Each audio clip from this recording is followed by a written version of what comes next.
up to nearly 9% or so. They're not quite as bad as the price hikes we were seeing a few years ago of up to 20%, but they certainly will be felt in some areas in particular. It's worth recapping first of all what the default market offer actually is. It's essentially the baseline for power prices in regions like New South Wales, Southeast Queensland and South Australia as well. It's effectively a price cap, so retailers do offer better deals. There are more competitive deals out there and relatively few people pay the default market offer, and if you are paying the default market offer, analysts say you should certainly be shopping around. It's effectively been compared to the Reserve Bank's cash rate, so when it moves, other retailers tend to move their offers with it. Now, prices are set to go up to varying degrees in different areas. The lowest price increase is about 2.5% in parts of South Australia. That's effectively in line with inflation, but there are larger increases, up to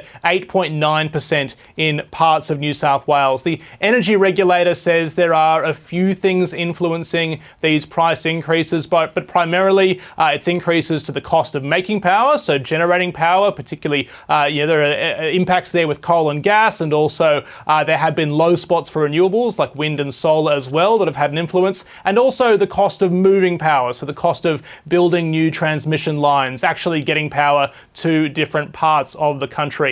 In a statement from the Australian Energy Regulator this morning, the head of the AER, Claire Savage, said this is a reasonable reflection of the costs of a retailer to supply electricity. So effectively saying there that sometimes costs just need to go up. And Tom, has the federal government responded?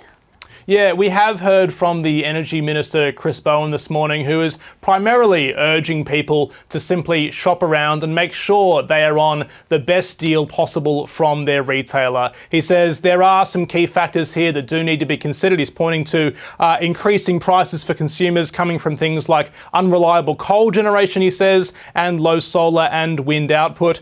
He is urging those customers to shop around to make sure your retailer is offering you the best deal they can, and if not, find another retailer. There are government websites out there that allow you to compare different power deals. He's also pointing to some existing measures the federal government has put in place, including $300 energy rebates that have been given out twice now. Now, we haven't had confirmation from the federal government as to whether that measure is going to be extended. That is a very live question going into the looming federal budget and looming federal election campaign. So given these price increases we are seeing here, that becomes a very open question ahead of the budget. I should also quickly mention the DMO has been offered here for New South Wales, Southeast Queensland and South Australia. Victoria's Electricity Commission has put its prices out today. There are much more modest increases in Victoria, somewhere between 1% and 3% for households and for small businesses too.